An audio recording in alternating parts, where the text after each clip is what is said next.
June 7, 1944. The morning after D-Day. The beaches of Normandy are secured, but barely. Behind the thin strip of sand, chaos still reigns. The Allies had landed in France, yet victory was far from guaranteed. The true battle for Normandy was only beginning. The Germans, though shocked by the invasion, still held powerful defensive positions inland. The hedgerows of Normandy, thick, ancient earth walls lined with trees, turned the French countryside into a maze of ambush points. For tanks and infantry alike, every field was a fortress. The Allies' first task was to connect the beaches into one continuous front. In the west, the Americans at Utah Beach pushed toward the town of Corentin, linking up with troops from Omaha. Fierce fighting raged across small farms and villages. German paratroopers from the elite Fallschirmjäger divisions defended every house, every hedgerow. The narrow lanes were deadly. Tanks couldn't maneuver, and visibility was limited to a few yards.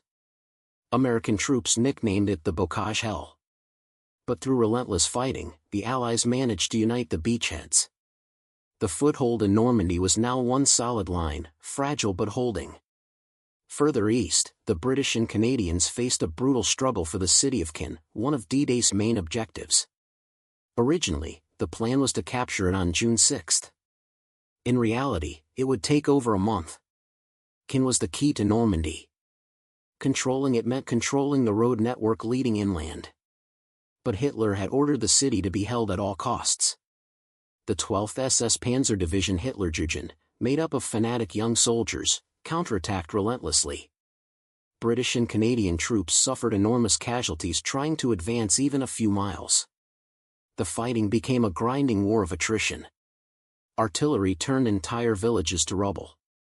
The skies were filled with Allied aircraft bombing German supply lines, but on the ground, progress was agonizingly slow. Meanwhile, American forces in the west faced their own nightmare, the battle for St. Lo, Coutances, and the Carinthian Peninsula. The terrain was brutal, the weather miserable, and German resistance fanatical. The front barely moved for weeks. By early July, more than 1 million Allied troops were packed into a tiny strip of Normandy. Supplies poured in through the artificial harbors, but movement was limited. The soldiers called it the slugfest.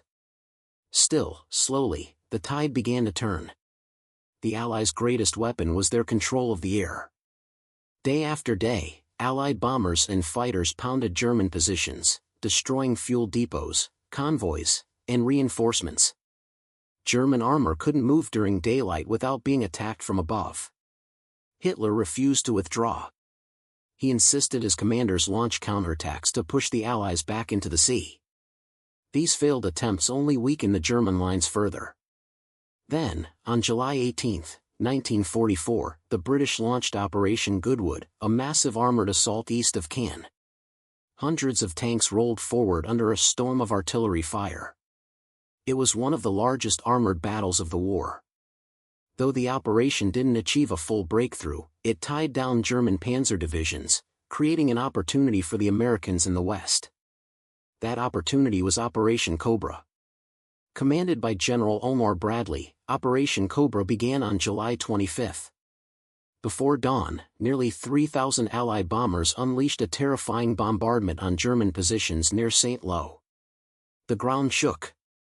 Entire divisions were buried under the rubble. Then, the infantry and tanks surged forward. After weeks of stalemate, the breakthrough had come. The Americans punched through the weakened German lines and poured into open country. Within days, U.S. forces under General George S. Patton's Third Army were unleashed. Fast, aggressive, and relentless, Patton's tanks drove deep into the French countryside. Town after town fell in rapid succession: Avranches, Le Mans, Rennes. The front exploded outward. The Germans were caught off guard. Hitler's refusal to retreat turned a defeat into a disaster.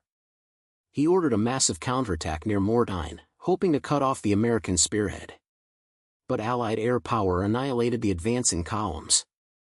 German tanks burned in the fields. By mid-August, the Allies had encircled tens of thousands of German troops in what became known as the Falaise Pocket. Canadian and Polish divisions held the northern edge, while Americans closed in from the south. The pocket collapsed under constant bombardment. The carnage was unimaginable. Roads were choked with destroyed vehicles and bodies. Only a fraction of the German forces escaped eastward, the rest were captured or killed. The German army in France had been shattered.